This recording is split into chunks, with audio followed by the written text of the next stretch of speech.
Bienvenue dans Oser la reconversion, le podcast numéro 1 sur la reconversion. Je suis Claire Virose, ancienne avocate d'affaires, j'ai tout plaqué pour réaliser mon rêve. Et ça a été la meilleure décision de ma vie.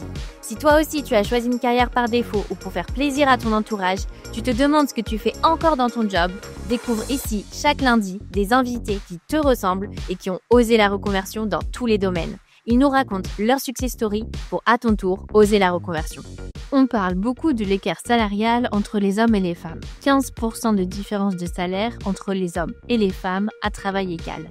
Ce chiffre, on nous le rabâche lorsqu'on parle d'inégalité homme-femme. Mais un chiffre dont on ne parle jamais et qui m'a encore plus révoltée. Les femmes retraitées en France perçoivent en moyenne 39% de revenus de moins que les hommes retraités. 39%. La raison ? L'accumulation d'inégalités tout au long de la vie des femmes. Salaire inférieur, arrêt pour congé maternité, travail à temps partiel et enfin, moins d'investissement et donc de préparation de sa retraite. Combattre cette inégalité, c'est la mission de Marie, cofondatrice de Caravelle. Caravelle est la première plateforme innovante et durable dédiée à la retraite en France. Innovante, car Caravelle a été créée par 3 amis trentenaires qui souhaitent révolutionner le marché des pensions de retraite en France, un marché poussiéreux et conservateur. Durable, car Caravelle s'engage à investir l'argent de ses clients dans des entreprises responsables. Avec Caravelle, on a accès en ligne à des conseillers pour préparer sa retraite. C'est simple, sans chichi, efficace et rapide. Mais alors, comment se lancer ? On n'a pas besoin de commencer avec beaucoup d'argent. On peut commencer par des petits versements chaque mois de 50 ou 100 euros sur un plan épargne retraite et ou encore bientôt sur une assurance vie. Surtout, les conseillers Caravelle sont là pour vous aiguiller et vous proposer les investissements les plus adaptés à vos besoins. L'important, c'est surtout de ne pas attendre et de commencer à préparer sa retraite, que vous soyez salarié en reconversion indépendant. Alors rendez-vous dès maintenant sur www.getcaravel.fr/partner/oser avec un R et bénéficie de 3 mois de frais de gestion offerts avec le code OSER, OSER avec un R. Je vous mets le lien dans les notes de l'épisode. getcaravel.fr/partner/oser. Aujourd'hui, j'accueille dans Oser la reconversion Marie. Après avoir été gérante de l'épicerie Créole, une marque d'épicerie fine créole haut de gamme, Marie a cofondé Caravelle, la première pension de retraite durable en France. Après une école de commerce et une alternance au sein du groupe Accor, Marie passe quelques mois dans les Antilles où habitent ses parents. Elle découvre la gastronomie créole bien loin des clichés qu'on peut avoir. Marie décide alors d'importer des produits d'épicerie fine haut de gamme dans l'Hexagone. C'est la naissance de l'épicerie créole. 3 ans plus tard, l'épicerie créole a bien grandi car elle est maintenant distribuée au printemps ou encore chez Monoprix. Finalement, les problèmes de logistique ont raison d'elle et Marie décide de fermer l'épicerie créole. Ce sont des amis de prépa commerce qui lui parlent du projet Caravelle, une pension de retraite durable qui finance uniquement des entreprises à impact, une pension de retraite simple à comprendre à destination des trentenaires. Marie décide de rejoindre le projet et cofonde Caravelle avec ses 2 amis en 2020. Aujourd'hui, Caravelle est la première pension de retraite durable en France. Elle a été rachetée il y a 5 mois par Indexa, un groupe espagnol spécialiste des pensions de retraite. La force de Caravelle, 60% de ses clients sont des femmes. Et c'est très rare dans le milieu, car les femmes peu éduquées sur le sujet épargnent moins que les hommes. D'ailleurs, un chiffre effarant que j'ai découvert récemment, les femmes retraitées perçoivent en moyenne 39% de revenus de moins que les hommes retraités. Alors, avec Marie, on a évoqué ses débuts avec l'épicerie créole, comment rien ne l'a prédestinée à devenir entrepreneur, comment elle est passée de vendre des produits alimentaires à des produits financiers, sa motivation première d'éduquer les femmes à la nécessité d'investir et de réduire les inégalités hommes-femmes, et par où commencer lorsqu'on veut préparer sa retraite, lorsqu'on n'y connaît rien au PER et assurance vie. Mais je ne vous en dis pas plus et laisse place à ma conversation avec Marie. Bonjour Marie, bienvenue dans Oser la reconversion, je suis ravie de t'accueillir. Salut Claire, merci beaucoup pour l'invitation. Ravie d'être là. Alors, est-ce que tu peux te présenter ? Oui, avec plaisir. Donc, je m'appelle Marie Geneviève, j'ai 32 ans, j'habite en région parisienne et donc actuellement je travaille pour maintenant Indexa Caravelle. Caravelle, donc que j'ai cofondé fin 2020, entreprise avec laquelle voilà, on accompagne sur la préparation de la retraite, voilà, à travers des outils, des contenus et des produits financiers éthiques pour donc voilà, sujet sur lequel je n'y connaissais rien et on y reviendra. Oui, c'est la première fois qu'on a une reconversion dans ce domaine parce que se lancer dans l'entrepreneuriat avec des produits financiers, c'est quand même assez incroyable. Encore plus quand on est une femme, parce qu'on en parlera un peu après, mais il y a pas mal d'inégalités sur ces sujets-là. Et donc, toi, tu avais commencé d'abord par une école de management, école de commerce, et tu t'es tout de suite lancée dans l'entrepreneuriat avec ta première entreprise, l'épicerie créole. D'où ça vient un peu l'entrepreneuriat? Est-ce que tu as des parents entrepreneurs? Bah, pas du tout et en fait, au départ, je pensais pas même, voilà, en école de commerce et tout, je pensais pas du tout m'orienter, là-dedans et en fait, pour moi, l'entrepreneuriat, c'était vraiment, bon alors à ce moment-là, maintenant ça paraît décalé, mais c'était, créer une app en gros, alors aujourd'hui, ce serait peut-être l'équivalent de l'IA, mais voilà, c'était, créer un truc dans le digital, c'était très fermé en fait dans ma tête le côté, une start-up, c'est ça quoi, c'est pas autre chose et donc moi je me sentais c'était pas du tout des trucs qui m'intéressaient. Et j'ai bossé un peu en fait, donc j'avais du coup pendant mes études, mais en alternance ou, chez Accor, aux ventes internationales, enfin donc plutôt grand groupe et cetera. Bon ça se passait très bien, hein, ça m'a beaucoup plu. Mais après il y avait pas forcément de débouchés tout de suite, pas forcément d'évolution, tout ça donc voilà, j'ai un peu pris le temps de penser à ce que je voulais faire et en fait, c'est plus là où ça a été en fait un projet, donc le projet de l'épicerie créole qui m'a donné envie en fait de faire quelque chose, voilà, par moi-même. Mais pour le coup, voilà, je me destinais pas du tout au départ à l'entrepreneuriat parce que j'en avais une vision en fait très restrictive et après j'ai réalisé que, un commerçant, enfin, en fait, il y a énormément d'entrepreneurs. Voilà, j'avais cette vision un petit peu fermée. Tu avais l'impression que tu avais pas les compétences pour entreprendre? Bon, c'était pas forcément les compétences, mais c'était même un intérêt. Enfin, vraiment, en fait, je dis pour moi, l'entrepreneuriat, c'était tu montes, une boîte dans la tech, une start-up, c'est une boîte dans la tech et en fait, je pense du coup que vraiment le côté pour le coup, même plus petite, je sais pas, avoir un peu ma boutique, un truc, enfin avoir en fait quelque chose à moi, c'est quelque chose qui pouvait me plaire. Mais, pour moi, c'était pas ça l'entrepreneuriat, en fait. Enfin, c'est un peu, je sais pas si tu vois ce que je veux dire? Oui, oui. Et alors, comment ça s'est fait l'épicerie créole? Du coup, post-expérience, chez Accor où donc, voilà, pas forcément de débouchés tout de suite, je me suis dit que, c'était un bon moment aussi pour, voyager un peu, je pense dans les choix école de commerce, ça j'avais envie, cette dimension internationale, elle me plaisait beaucoup et donc je me suis dit, que c'était un moment pour le faire parce que je le ferais pas forcément, plus tard et donc j'ai passé quelques mois, entre, notamment Amérique du Sud et pas mal les Antilles puisque mes parents étaient là-bas et puis mon conjoint a beaucoup de famille là-bas. Enfin bon, donc notamment entre la Guadeloupe et la Martinique, j'ai passé, pas mal de mois, à y aller régulièrement et moi je connaissais pas du tout avant et j'ai vraiment en fait, l'image que j'en avais, c'est un peu caricatural, mais c'était, je sais pas, au Monoprix ou au Auchan en bas, c'était les stands, Francky Vincent, Nathan Madras, un Nord qui est pas forcément entier qui vend des agras quoi, c'était et en fait, j'ai découvert qu'il y avait plein d'autres choses, que c'était pas il y avait une vraie gastronomie, une vraie culture et donc en fait, j'avais envie de dire un peu, participer, promouvoir aussi cette, parce que moi j'en avais, voilà, découvert que je trouvais qu'on n'avait pas du tout dans l'Hexagone, une image, de qualité. Il y a plein de super producteurs avec des produits super qualitatifs et donc en fait, c'est vraiment parti de ça, de pouvoir en fait, accompagner des producteurs locaux, pour notamment se faire connaître, sur des nouveaux marchés, donc déjà l'Hexagone, mais pourquoi pas l'Europe, après. Et ça, tu l'as fait, tu étais aussi cofondatrice? Oui, Tu avais aussi des associés? Ouais. ouais, j'avais une associée. Pour le coup, alors jusqu'à aujourd'hui, je me suis jamais, j'ai jamais envie de me lancer seule.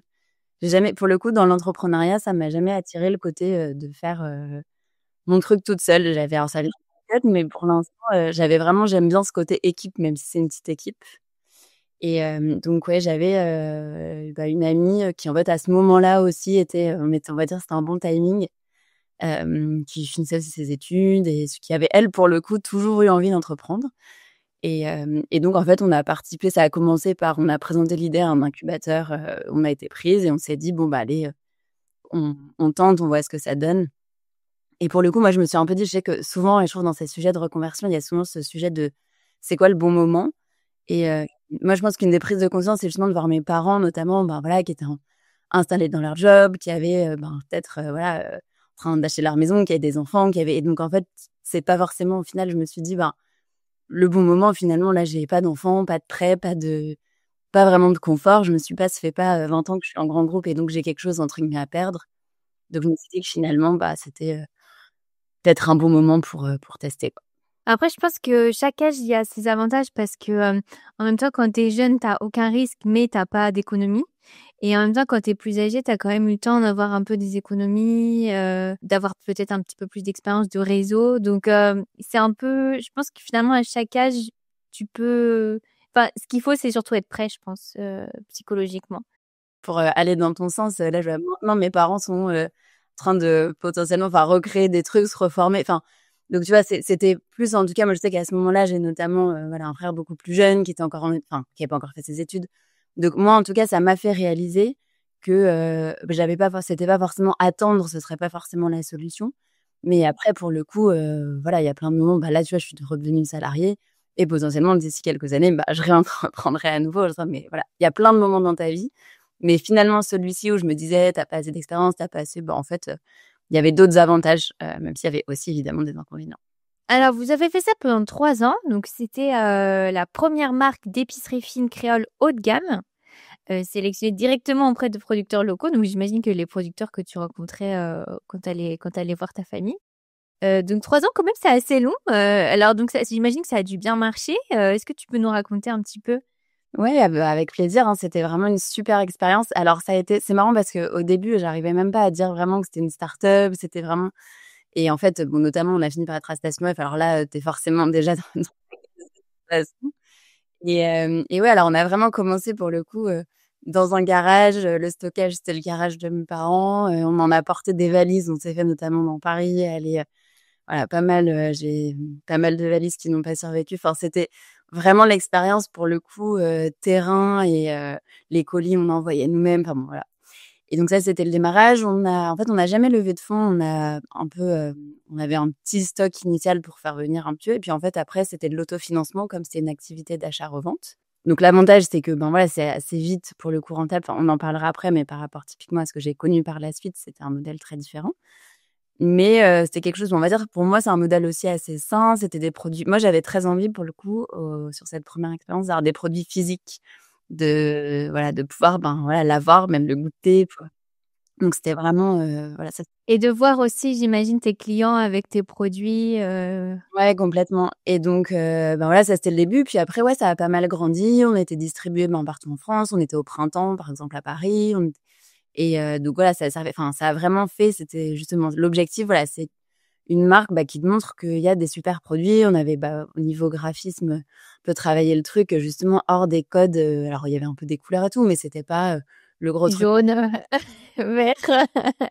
Exactement et donc ouais, on va dire, le pari a été réussi. On avait un logisticien, on fait venir des containers. Franchement, c'était une expérience. Du coup, on a touché à plein, plein, plein de sujets et donc super intéressant et puis, on va dire que voilà, ça confortait quand même notre, idée de base et j'en parle quand même au passé parce qu'on a fini donc comme dit, ça a duré 3 ans et en fait, principalement, des problèmes logistiques. Comme d'autres, il y a eu en plus le covid, Ah oui. pas mal de complications et puis en fait, typiquement, on était quand même minuscule dans un monde, tu vois, sur le transport, sur, l'import-export et tout, où en fait, tu as un petit, problème dans l'équation, c'est tout de suite des sommes énormes. Donc on en venait à gérer quand même beaucoup de problèmes, et donc en fait, à un moment donné, c'était un peu trop lourd et on avait perdu, voilà, on n'a pas réussi, je pense, à passer un cap, au-dessus. Peut-être qu'il aurait fallu justement grandir, lever des fonds, plus s'entourer et cetera. Mais voilà, en tout cas, c'est pour ça principalement. C'est déjà incroyable, je trouve, entre, tu vois, tu chez tes parents, tu aimes bien les produits, tu en ramènes quelques-uns, tu commences à les faire connaître, dans l'Hexagone et puis là, tu parles de conteneurs, printemps. Déjà en 3 ans, c'est incroyable. J'imagine que tu avais peut-être même du mal à réaliser un petit peu à quel point ça avait pris du volume, en fait. Ouais, après tout se fait, je sais pas, c'est a posteriori, en fait, presque que tu te rends compte, en fait, parce que je trouve quand tu es dedans, en fait, c'est voilà, étape par étape, tu as aussi, des trucs que tu as envie de faire qui marchent pas. Tu es quand même, voilà, dans ces montagnes russes de l'entrepreneuriat de toute façon. Mais oui, quand tu te rends compte au final, quand même de l'ampleur que ça a pris, te dire que, voilà, tu es distribué un peu partout en France, qu'il y a c'est, ouais, c'est très chouette et puis c'était hyper, hyper formateur. Et alors, donc à la suite de ça, comment tu t'es dit: «Je vais continuer à entreprendre» parce que tu aurais pu te dire: «Bon, bah, j'ai eu mon expérience d'entrepreneuriat». Peut-être tu étais déjà un peu fatiguée, des problèmes comme tu le disais, tu aurais pu te dire: «Bon, bah, je vais prendre un job salarié». Comment tu as fait le choix de continuer l'entrepreneuriat? Bah et pour le coup, la question s'est vraiment posée, même parce que tu vois, en gros, bah, voilà, on s'autofinançait et cetera donc mais on vivait de manière, quand même très très sommaire, hein. Enfin, c'est marrant parce que dans les histoires, enfin, on mangeait souvent, le midi, c'était, des soupes de nouilles ou des pâtes, enfin, tu vois, c'était, mais voilà, ça participe, du truc. Mais c'est vrai qu'à un moment, il y a eu cette question aussi de même un certain confort, tu vois? De dire: «Bah, en fait, oui, un salaire à la fin du mois», même quelqu'un qui décide un peu pour moi parce qu'en fait, voilà, finalement, il y a aussi une certaine lassitude à devoir toujours prendre toi la décision. En fait, ça, c'est un peu, on va dire superposé. C'est-à-dire que les galères s'enchaînant un peu, je voulais prendre enfin, on a eu le même, ressenti, mais prendre un petit peu de recul. J'ai d'ailleurs à ce moment-là passé quelques entretiens et sauf qu'en même temps à peu près, j'avais donc, Olivier avec qui j'étais en prépa où on avait toujours un peu des nouvelles de temps en temps et bah, comme on était tous les 2 justement un peu dans l'entrepreneuriat, il m'avait parlé de son projet, qui est devenu, Caravelle et pareil, il avait été incubé pour cette idée et il cherchait à s'associer et donc en fait, il avait un peu utilisé son réseau pour, voilà, dire: «Bah, est-ce que vous connaissez des gens qui, seraient intéressés?» tout ça et bah, notamment, en fait, au départ, dans un peu la construction d'une image de marque, on a commencé un peu à échanger et moi, ça me permettait, ben, de prendre un peu de recul, de bosser un peu sur des nouveaux sujets. Mais au départ, je pensais pas du tout, ben, voilà, être partie prenante du projet. Ah oui, tu étais plus, comme ça un petit peu donner des idées, Exactement et en parallèle, juste je passais aussi des entretiens. Enfin, c'était voilà, j'avais pas alors ça a duré peut-être quelques semaines ou 2-3 mois, hein, c'est au final, ça s'est fait assez vite. Mais du coup, on s'est fait quelques, on va dire, sessions un peu donc avec Hugo et Olivier et en fait, ben, déjà le trio, je trouve ça a bien marché, c'était chouette et moi, c'est vraiment un sujet où, bah, à la fois, j'y connaissais rien, mais du coup, j'apprenais beaucoup et je me suis rendu compte, en fait, au-delà de l'étiquette retraite, de, ben, tout ce qu'il y avait derrière et c'est ce qui m'a donné envie, en fait, de me dire: «Bah, allez, je me lance sur ce projet, vraiment». et lui, comment il a eu cette idée? On a tellement l'impression que c'est déjà établi, ce type, de structure, tu vois? Que c'est des vieux groupes, qu'on peut pas trop changer les choses. Comment il a eu cette idée et comment il s'est dit qu'il pouvait le faire? Bah, en fait, pour, te donner un peu le timing, ça, correspond donc fin 2019. Je sais pas si, vous vous en souvenez, mais énormément de mouvements, voilà, dans la rue et cetera autour de ces sujets retraite et en fait, donc lui, pareil, il avait monté une boîte avant et ben, en regardant un peu, du coup, en se disant: «Ah bah, c'est vrai, sur la retraite, à quoi j'aurais droit?» et cetera. Bah, en fait, tu te rends compte que notamment, bah, comme nous, quand tu as entrepris, assez tôt, que tu t'es pas forcément versé de salaire, bah, en fait, tu as cotisé à rien et donc ben, voilà, la retraite en fait partie. Moi, je sais que typiquement, je me suis rendu compte que de toute façon, là, actuellement, les 172 trimestres qu'il faut valider, je les aurais jamais. Ce De toute façon, c'est déjà trop tard, quoi. Donc c'est parti de là et justement, en cherchant un petit peu ce qui existait, bah, c'est exactement ce que tu dis, en fait. Certes, c'est quelque chose d'établi, mais du coup, c'est vraiment, ben, beaucoup à l'ancienne, quoi et notamment à ce moment-là, alors maintenant ça s'est un peu plus développé, mais en 2019-2020, en fait, à part, ben, les gros assureurs ou les grosses banques, tu rien et ben, il y a 2 problèmes, là-dessus. C'est que tu as énormément de frais, que c'est hyper opaque, que tu sais pas ce que tu finances, que lui, pour le coup, il a un peu plus une formation financière et donc en fait, il se rend compte que, ben, lui, on va dire, ce qu'il cherche et ce qui pourrait correspondre à, enfin, ses valeurs, on dit: «Mais en fait, ça n'existe pas, quoi». C'est, l'offre, elle est là-dessus, pour le coup, elle est inexistante et c'est comme ça, en fait, que ça démarre. Oui et puis en plus aussi c'est hyper compliqué, il y a plein de contrats, enfin c'est ça paraît complexe de se lancer là-dedans donc ça paraît pas jeune et dynamique un peu comme vous, ce que vous proposez, je trouve. Ouais, bah, moi, c'est en fait, ça a été typiquement un des enjeux et alors j'essaye de garder ce truc-là maintenant que bon, je suis montée en compétence sur ces sujets. Mais typiquement, au départ, tu lis des trucs, tu y comprends rien, tu lis doucement, enfin et donc ça, c'était vraiment aussi une volonté de rendre ces choses-là simples comme en fait, bah, c'était le cas pour nous au départ, quoi. Nous, on n'y connaissait rien, on comprenait rien et en fait, tu pas envie de passer des heures à déchiffrer, à décrypter donc tu finis soit par rien faire parce qu'en fait, bon, tu as d'autres passions dans la vie. Soit ça t'angoisse, soit tu finis par faire confiance à ton conseiller qui il y en a des très bien, mais il y en a aussi, ben, oui, qui restent dans un moule, grande banque et cetera et donc, bah, c'est pas forcément ce qui est le plus intéressant pour toi non plus. Donc voilà, l'idée, c'était vraiment aussi de, bah, démocratiser en fait, l'accès, enfin, à l'info, aux produits via, la vulgarisation des sujets, des outils qui sont beaucoup plus adaptés à ce que, ben, nous, on peut, voilà, utiliser aujourd'hui. C'était un peu tout ça, ouais. Et comment tu t'es dit: «Allez, je vais le faire, j'ai envie de faire partie de ce projet»?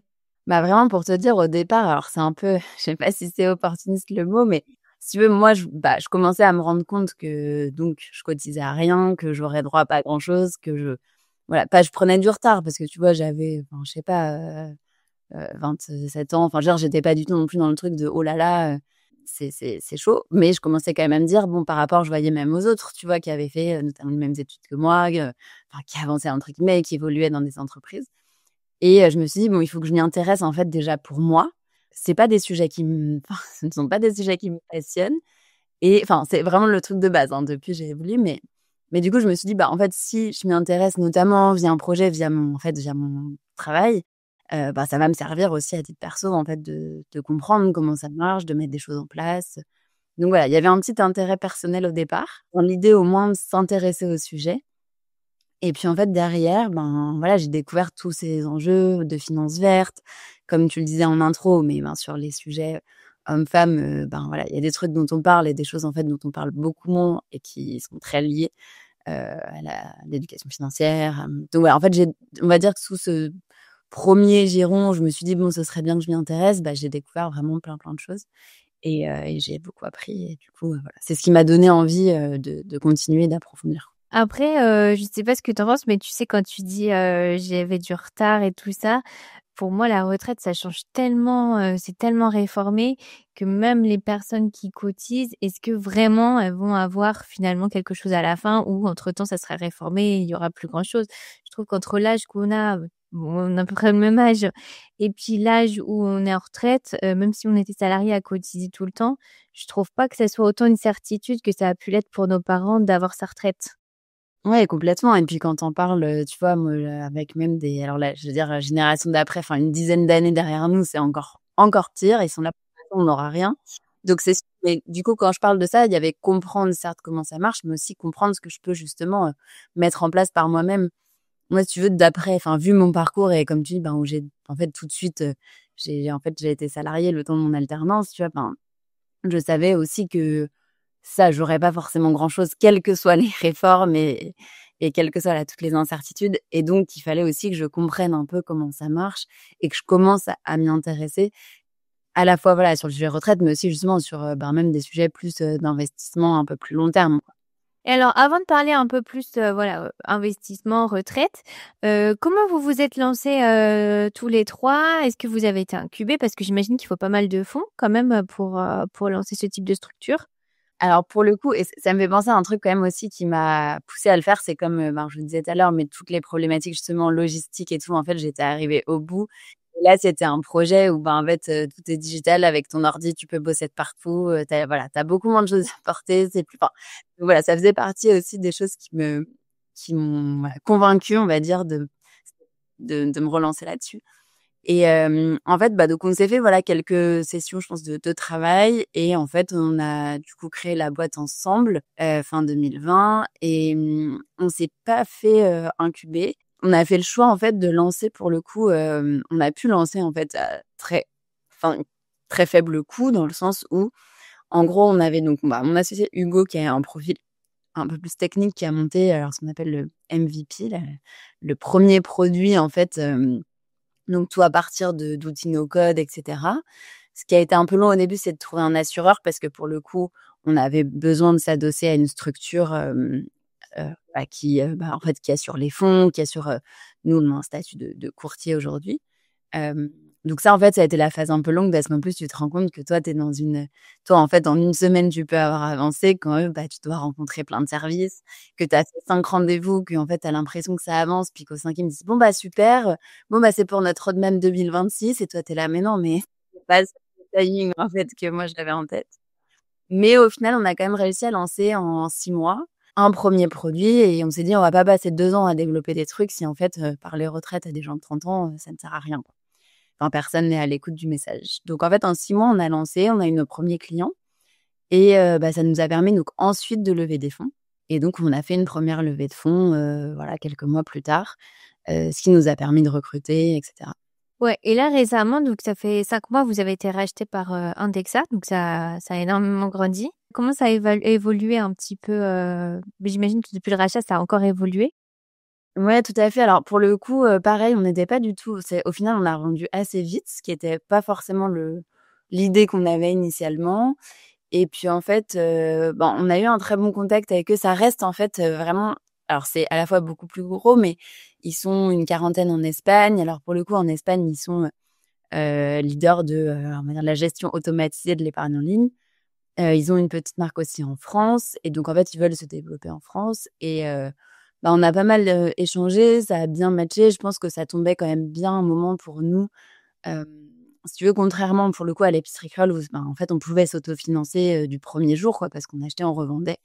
Là, en fait, on est sur des modèles où on a très peu de frais, on a très donc en fait, on sera rentable, pas tout de suite, quoi. Donc on était vraiment dans ce modèle pour le coup, un peu de Startup Nation moi l'image que j'en avais en fait du départ, où pour le coup, en fait, tu dépends des fonds, tu as besoin très régulièrement en fait de relever des fonds parce que, ne serait-ce que voilà pour, tes dépenses, notamment, RH et cetera, tu seras pas rentable tout de suite, quoi. Et donc, on était en fait en parallèle, levée de fonds, on a eu cette opportunité de rachat et je pense que pareil, c'était un moment où, finalement, c'était, voilà, ça nous allait bien aussi de pouvoir, être plus serein. Eux, pour le coup, c'est, un groupe rentable, c'est un groupe donc voilà, tu changes un peu le prisme et tu peux te concentrer sur, développer des trucs plutôt que de passer, la moitié du temps, à fois, à aller chercher des fonds, quoi.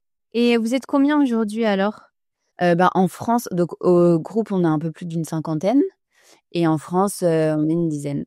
Donc on reste en fait moi, si tu vois, ça, c'est un des trucs où, tu vois, on n'a pas pour avoir échangé avec d'autres expériences de rachat où tu intègres des groupes de milliers de personnes et où, pour le coup, tu perds un peu cette essence. Là, on reste quand même vraiment dans cette, dynamique voilà, d'agilité, de rapidité d'échange et puis de diversité de missions. Moi, aujourd'hui, je bosse quand même encore sur plein de sujets, voilà, je suis pas, donc voilà, ça a permis d'évoluer, mais tout en restant dans un cadre qui, en tout cas, moi, me plaît bien, quoi. Ouais, tu encore un peu esprit start-up, mais en ayant la sécurité à la fin du mois, quoi. Exactement. Et donc vous êtes la première pension de retraite durable, donc ça veut dire que, dans tout ce qu'on investit, donc PER, assurance vie, c'est ensuite investi auprès d'entreprises qui sont responsables. Peut-être pour faire la petite synthèse, mais est-ce que tu peux nous présenter peut-être exactement ce que c'est Caravelle? Et puis, si on a envie de commencer à s'y intéresser, par quoi on commence? Voilà, si on est jeune et puis qu'on n'a pas encore, du tout, commencé, par quoi on peut commencer? Alors, j'essaie de répondre à tout. En gros, donc, nous, ouais, l'idée, c'est de donc, à la fois, en fait, te proposer des contenus et des outils pour que tu comprennes. Parce qu'en fait, je pense qu'avant d'agir, on va dire, ou de mettre des choses en place, il faut avoir une idée un peu de comment ça marche. Parce que sinon, tu sais pas trop, voilà, comment t'y prendre. Donc il y a vraiment, on va dire, cette première étape de, comprendre et là-dessus, on essaye, de te simplifier au maximum, les infos pour, que tu aies pas des jours à y passer, à d'éplucher des trucs incompréhensibles et ensuite, l'idée, c'est que, généralement, que tu fasses, le simulateur ou que tu lises, quelques articles, bon, tu te rends compte que, comme tu as dit, à la fois, il y a de l'incertitude, mais que même dans l'état actuel, bon, de toute façon, au mieux, tu auras, 50 de ce que tu as gagné en moyenne pendant 25 ans. Donc dans tous les cas, voilà, ce sera mieux que rien. Mais ce sera quand même, voilà, une grosse perte de revenus et ça, c'est quand même bien de te rendre compte avant, d'être le jour où tu prends ta retraite et tu dis: «Ah pardon, j'ai touché 800 € par mois, ça va pas être, énorme, quoi». Donc ça, c'est la première étape, je dirais et ensuite, donc nous, via Caravelle, on propose notamment, voilà, actuellement un PER et bientôt une assurance vie, qui sont donc des produits financiers qui te permettent, de, cotiser, un peu régulièrement si tu le peux, pendant en fait que tu travailles. Plus tu commences tôt et plus, voilà, tu as l'effet, on va dire, sur le long terme où ça te permet, de faire travailler ton argent et donc, d'en avoir plus au moment où tu prends ta retraite et d'orienter ces fonds-là, uniquement, voilà, comme tu le disais, vers, des fonds, des entreprises à impact. Parce qu'on se dit que si tu, voilà, cotises pendant 30 ans pour, que dans 30 ans, en fait, son argent, il ait plutôt participé à la destruction, qu'à la reconstruction, c'est un petit peu dommage. Et comment vous sélectionnez les entreprises, justement, auprès de qui qu'on finance finalement? Alors là-dessus, du coup, on a rédigé sur le site toute une méthodologie d'impact, qui est accessible et disponible. l'idée, alors ça passe, nous on sélectionne pas directement l'entreprise, on passe par ce qu'on appelle du coup des fonds en fait, d'investissement, mais qui nous donnent une traçabilité totale. Et donc il y a plusieurs critères, ça va de l'exclusion de certains secteurs qu'on ne finance pas, à l'étude en fait de la on va dire une température. Donc on vise, c'est aligné sur les accords de Paris, c'est-à-dire que donc c'est assez complexe les méthodologies, mais tu à la fois des labels, des critères, des méthodologies qui te permettent en fait, nous on croise, on va dire un peu toutes ces données. C'est une méthode entonnoir et au départ, tu as potentiellement un peu plus de 1000 fonds qui peuvent correspondre à certains, puis plus tu ajoutes de critères et plus, en fait, tu réduis et on arrive à aujourd'hui une quarantaine de fonds qui rentrent dans les critères qu'on a définis. Ah ouais, mais ça, c'est super intéressant parce que c'est vrai que je trouve qu'avant, on ne parlait pas du tout, de ça. On parlait juste, d'investir, de penser à sa retraite et on parlait pas finalement d'où allait cet argent et on en parle de plus en plus, j'imagine avec les nouvelles générations qui arrivent, qui ont envie justement, bah, pour qui c'est super important et donc je trouve que c'est génial d'avoir, ces 2 facettes, de se dire: «Je prépare ma retraite et en même temps, je fais quelque chose de bien, pour la planète, en accord avec mes valeurs aussi».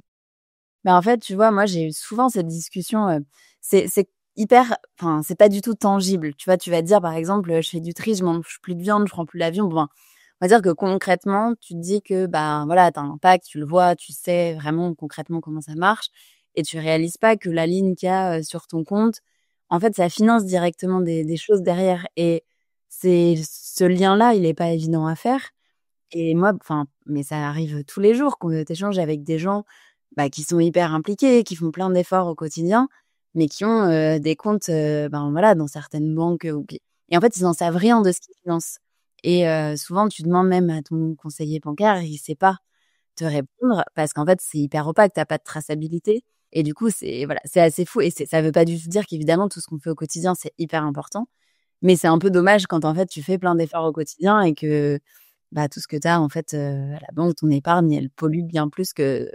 Ouais, c'est un plus gros impact finalement que, d'acheter de seconde main, par exemple, finalement. Ouais, alors quand je parle le plus tu vois, c'est pas du tout pour dire, faites vous vous en foutez, faites tout le reste, puis investissez vert et comme ça tout le reste tu t'en fous. Pas du tout, parce que tout a un impact. Mais en tout cas, ouais, l'épargne que tu as a aussi un gros impact.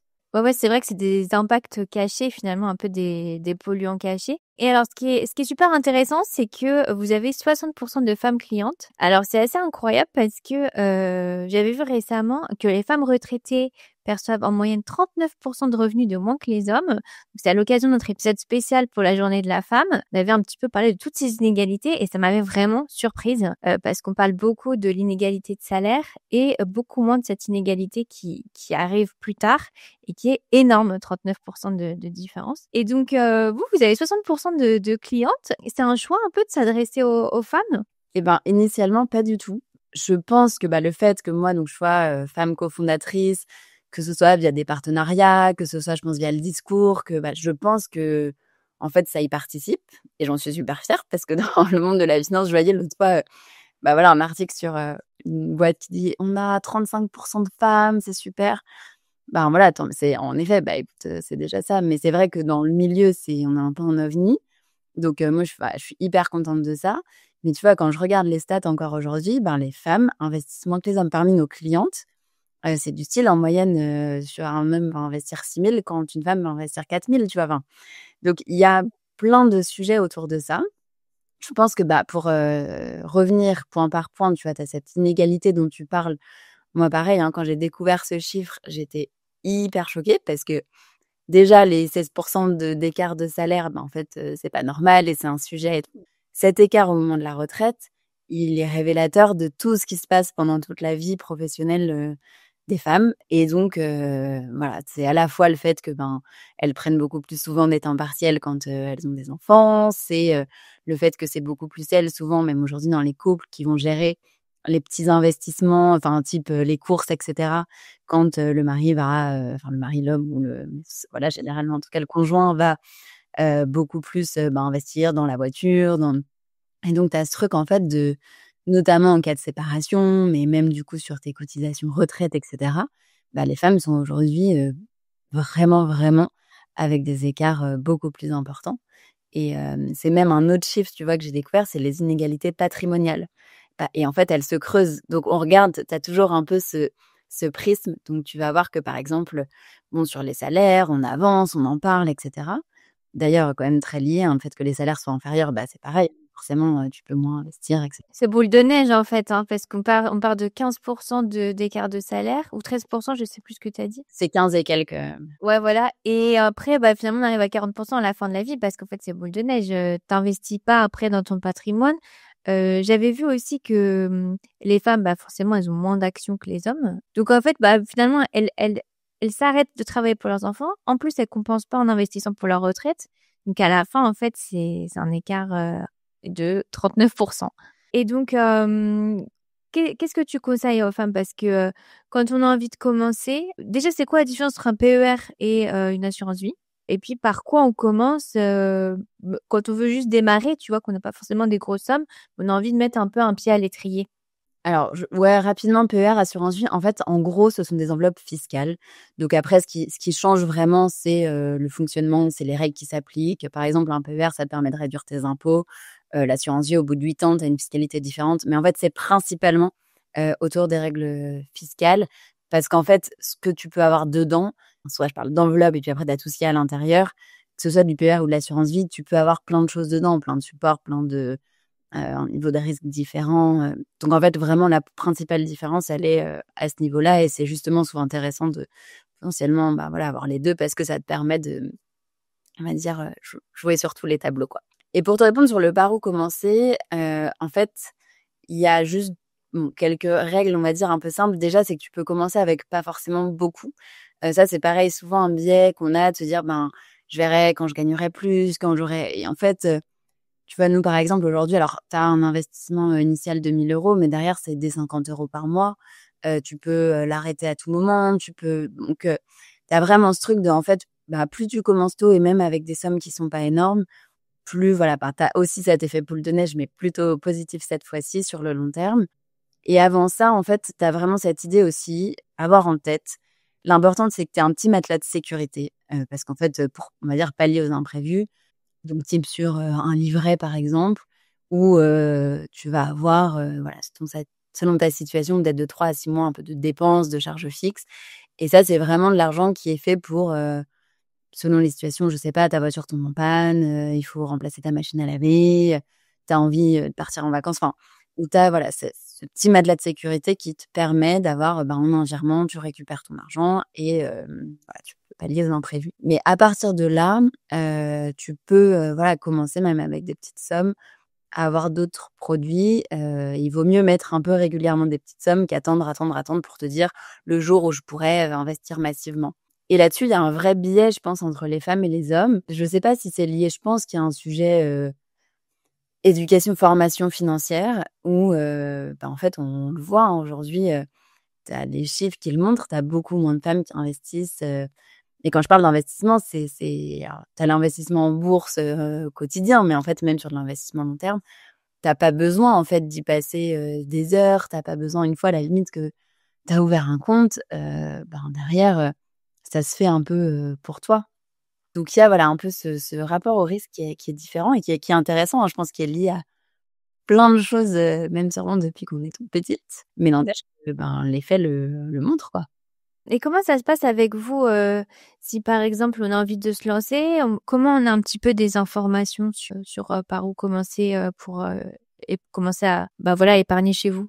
Du coup, nous, on a essayé donc déjà de créer, donc quand je parlais de contenu, on a un guide sur la retraite, un guide sur l'épargne justement, épargne, investissement et plutôt long terme, hein. L'idée, c'est vraiment de te dire, ouais, même de te prendre un peu par la main sur les premières étapes. Comment, cette question par où tu commences, elle est vraiment, hyper, importante, et c'est souvent le frein. Donc en fait, déjà sur le site, tu as beaucoup de contenu et d'infos à ce niveau-là. Tu as des simulateurs, complètement, voilà, en accès libre où tu peux regarder dans ta situation précise, ce que ça peut donner. Sur la retraite, tu as même le site aussi Info Retraite, qui est un site de l'État qui te permet d'avoir une estimation dans ta situation. Donc ça te permet, voilà, de prendre conscience, de comprendre. Et après, nous, c'est vraiment, en quelques minutes, tu peux ouvrir ton compte. Tu peux prendre un rendez-vous aussi si tu as besoin d'échanger. Et pour le coup, intéressant, je pense, d'en parler ici. Mais voilà, on accompagne vraiment autant d'indépendants que de salariés. et parmi les indépendants avec toute la diversité des statuts parce que tu as beaucoup de spécificités en fait, notamment tu vois quand, tu te reconvertis, tu peux avoir peut-être au début un peu une micro-entreprise à côté, tu peux avoir, voilà, c'est vraiment cette diversité de statuts et ça c'est quelque chose, une expertise pour le coup qu'on a vraiment, développée donc on est à même de voilà, de pouvoir t'accompagner quelle que soit ta situation. Oui, c'est intéressant de dire que tu peux avoir rendez-vous avec des conseillers qui t'expliquent, te conseillent. Et alors, comment ça se passe le PER assurance vie? J'imagine qu'en fait, donc tu mets, bon, je connais un petit peu parce que c'est vrai que j'en avais lancé un quand j'étais avocate. Je me rappelle que j'avais mis 50 € par mois pour commencer justement, parce que ma conseillère m'avait dit, bon, vaut mieux commencer par quelque part que de rien faire. Et donc en fait, chaque mois, tu investis un petit peu et tes fonds sont bloqués, hein, c'est ça, jusqu'à ta retraite? Ouais, sur le PER, c'est ça. Donc chaque produit est différent, hein, c'est là où, c'est vraiment les spécificités, de chaque, on va dire, enveloppe. Sur le PER, ouais, c'est bloqué jusqu'à ta retraite. Alors tu as quelques cas, où tu peux les récupérer avant, si tu achètes ta résidence principale, si tu liquides ton entreprise, si tu as plus droit au chômage. En gros, l'idée, c'est que c'est bloqué jusqu'à ta retraite, notamment, voilà, tu peux pas piocher dedans pour te faire un voyage. Après, s'il y a des, on va dire, situations où vraiment, on va dire, tu es un peu en galère financièrement, il y a des cas de déblocage anticipé. Et l'assurance vie, comment ça fonctionne? Alors l'assurance vie en soi, c'est plus disponible à tout moment quand tu as pas besoin d'une raison spécifique pour récupérer ton argent. En revanche, c'est à partir de 8 ans que tu as une fiscalité plus avantageuse. Donc généralement, on conseille quand même de pas, c'est pour ça que je disais sur, on va dire le côté un peu, matelas de sécurité, c'est plus intéressant de l'avoir sur ce qu'on appelle vraiment de l'argent, enfin, liquide où tu peux potentiellement le récupérer du jour au lendemain. Donc l'assurance vie, c'est pas bloqué, mais c'est plus intéressant fiscalement, d'attendre 8 ans pour le récupérer. Et au niveau de la rémunération, comment ça se passe? Par exemple, quelle est la différence entre, les intérêts que tu vas avoir sur, assurance vie, PER, par rapport à un livret A, par exemple? Alors déjà par rapport à un livret A, c'est pas garanti. C'est ce qui souvent fait que tu as un meilleur rendement. Tu as cette idée alors de risque-rendement, hésite pas vraiment à me dire quand, ça part, si c'est trop compliqué, mais en gros, l'idée, c'est que tu vas être sur des produits où d'ailleurs tu vas pouvoir adapter, hein, ton profil de risque, mais plus Tu peux changer en fonction de si c'est trop risqué ou oui, déjà et même dès le départ, voilà, tu vas pouvoir choisir et puis après ça peut être ajusté. Mais l'idée, c'est que plus tu vas prendre du risque, plus tu vas aussi, normalement avoir du rendement. L'idée notamment sur des horizons de temps longs, voilà, que ce soit 10 ans, 20 ans, 30 ans, en fait, c'est quand même intéressant de prendre du risque parce que tu sais que les marchés fluctuent, mais que, historiquement, c'est toujours à la hausse et c'est là où, un livret, l'avantage, c'est que, c'est réglementé aujourd'hui, donc ça a changé, c'était 3 ça a un petit peu baissé, mais tu vas avoir un taux fixe, mais qui est assez bas. Donc tu as l'avantage de savoir que ce que tu mets sur ton compte, tu vas le récupérer avec ce taux-là, mais du coup, il va pas fructifier beaucoup. C'est pour ça que c'est bien d'avoir un petit peu pour, te dire: «C'est de l'argent dispo et je sais que, le jour où j'en ai besoin, c'est pas j'ai pas le risque que ce soit un moment où les marchés soient bas». En revanche, pour le reste dont tu as pas besoin tout de suite, c'est plutôt plus intéressant, de le faire, justement, plus, travailler pour qu'il te génère, plus de rendement. et alors c'est entre combien et combien, par exemple, si on fait, quelque chose de assez sécurisé à quelque chose de très risqué? Sur, tu veux dire quoi? Sur, les rendements potentiels, par exemple? Ouais, voilà.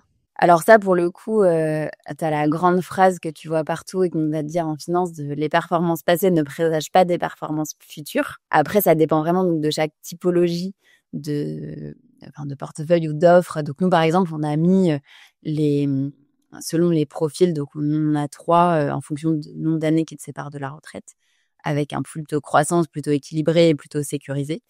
Plus du coup on s'approche du moment où tu vas avoir besoin de ton argent et plus on va sécuriser pour que justement tu risques pas au moment où tu en as besoin d'être sur un moment de baisse.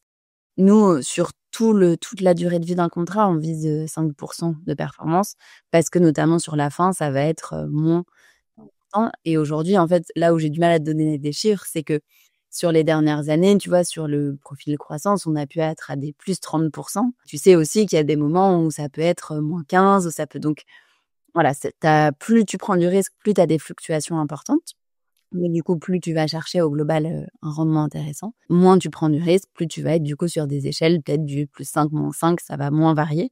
Du coup, ça va aussi moins monter, quoi.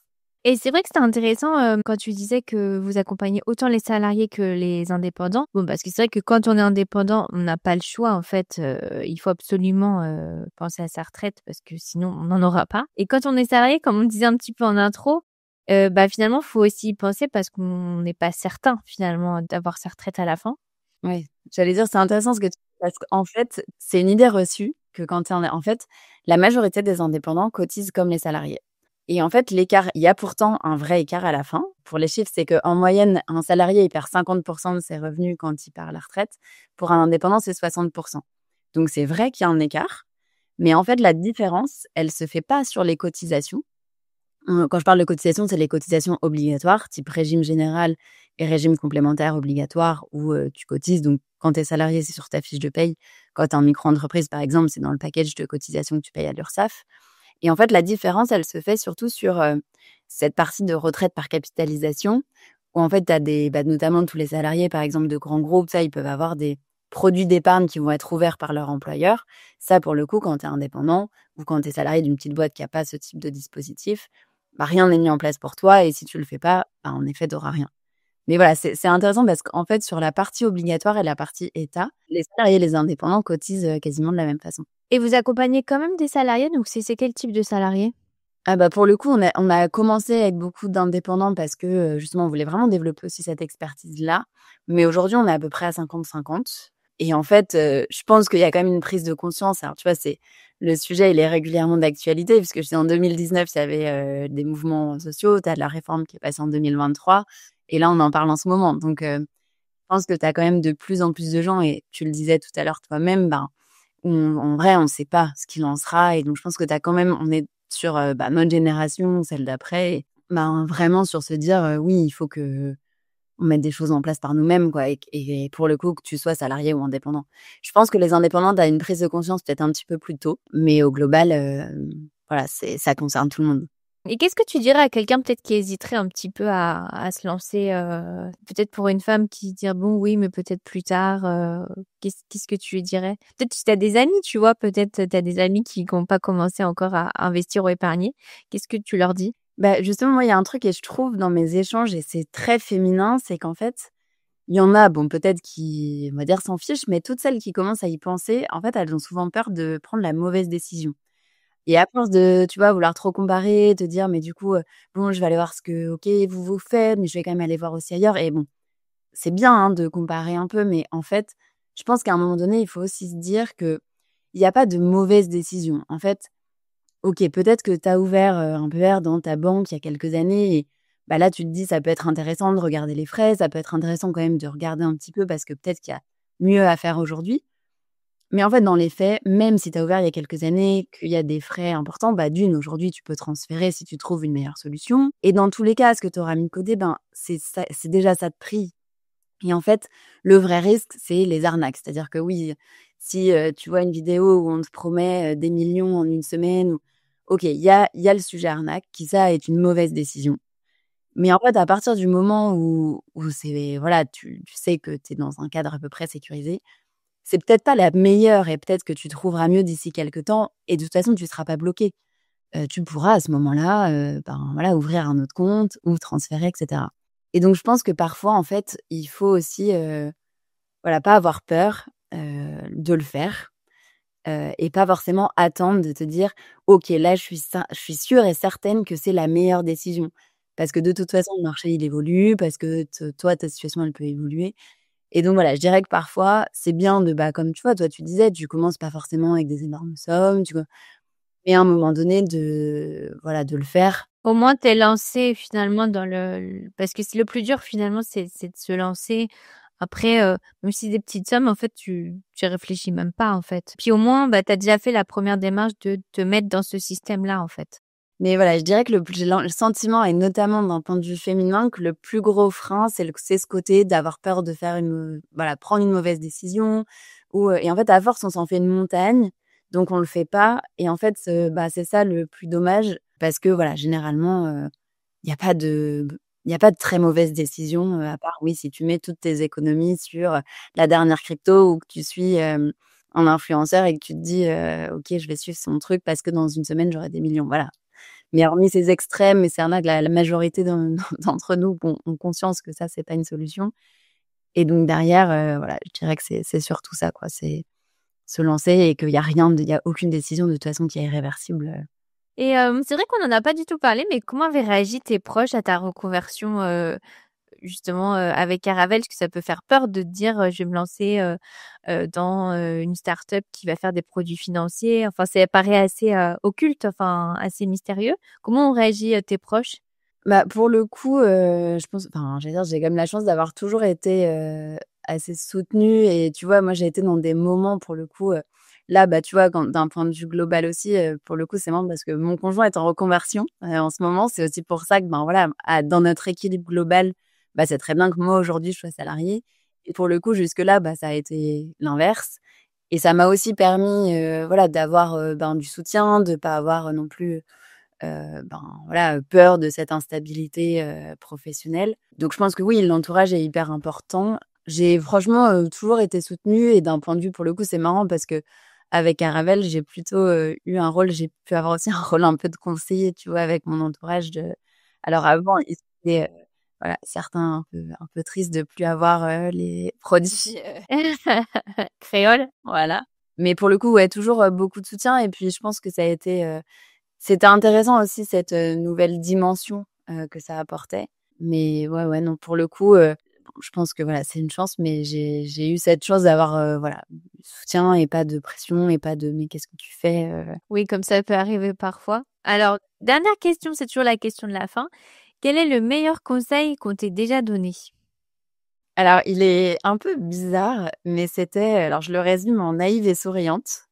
Et en fait, c'est typiquement ce moment où on a reçu le contrat, du printemps. La première fois, hein, depuis je l'ai réappliqué. On a reçu, le contrat du printemps qui était donc nous, on était 2, petites entrepreneuses, on voit ce truc d'un grand groupe hyper cadré, les responsabilités derrière que ça t'engage à titre perso, c'est énorme et en fait, voilà, dans la préparation un peu du rendez-vous, quelqu'un qui nous accompagnait nous avait dit: «Vous y allez naïve et souriante». On faisait: «Ah bah, ça par exemple, bah, on comprend pas trop, bah, ça on préférerait pas». Enfin, justement, avec un côté tu y vas pas en te braquant, en disant: «Ça non, nin nin» et en fait, bah, ça a été une négo, super enfin, facile, c'est pas le mot, mais où c'est hyper ça s'est fait vraiment dans la discussion, où c'était hyper, voilà, smooth, j'allais dire et c'est un truc que j'ai gardé parce qu'en fait, tu te rends compte que souvent, tu te crées, tu vois, tu vas avoir un échange, parfois un écrit, parfois un premier truc où, en fait, tu peux vite, je sais pas, te dire, «Waouh, ça enfin, ça t'agresse» et cetera et en fait, quand tu prends le truc un peu dans l'autre sens et que du coup, dans l'échange alors évidemment, c'est pas forcément naïf au sens, enfin, j c'est pas au sens profond du terme, mais tu y vas de manière un peu à poser des questions peut-être un peu évidentes, à y aller de manière, voilà, Ouvert, en fait, ouvert aussi. ouais et puis et du coup, dans l'approche, en fait, tu te rends compte que, bah, ça crée souvent un terrain hyper propice, que ça désamorce plein de situations et donc voilà, c'est un conseil qui est peut-être un petit peu bizarre, mais bah, moi qui m'a pas mal servi, en fait. Mais c'est un bon conseil parce qu'on avait eu comme ça, un des tout premiers épisodes, une invitée qui nous avait dit, «Faut toujours être sympa et sérieux dans ce que tu fais». Parce que déjà, en fait, si tu es sympa, ça fait une grosse différence parce qu'il y a beaucoup de personnes pas sympas. Donc c'est un petit peu ce que tu dis, tu vois, avec souriant et aussi, je pense, un peu ouvert, assez transparent finalement, un peu oser dire même si tu te retrouves face à quelqu'un qui te paraît, beaucoup plus gros que toi, oser dire: «Bah, moi je sais pas, je suis un petit peu gênée par ça» parce que finalement l'autre personne en face elle apprécie aussi cette, transparence. Complètement et le côté naïf peut avoir une connotation, négative, il marque mais après c'est pour ça aussi que moi il m'a marqué.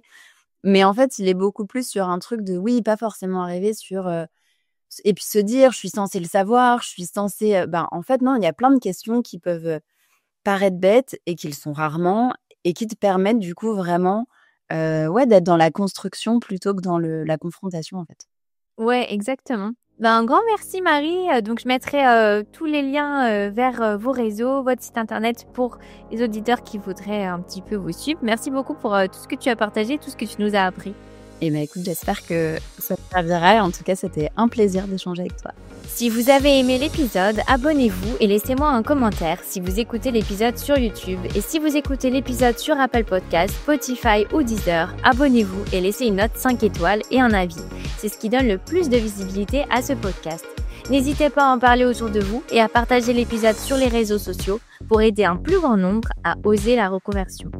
Si vous souhaitez suivre les dernières actualités du podcast, rendez-vous sur notre compte Instagram @oserlareconversion et pour prolonger la discussion, rendez-vous sur notre groupe Facebook dédié aux auditeurs. Ensuite, si vous cherchez toutes les notes avec les références, allez dans le détail du podcast. Si vous souhaitez devenir annonceur, me proposer un invité ou me poser des questions, je serai ravie d'y répondre par mail à l'adresse partenariat@oserlareconversion.com.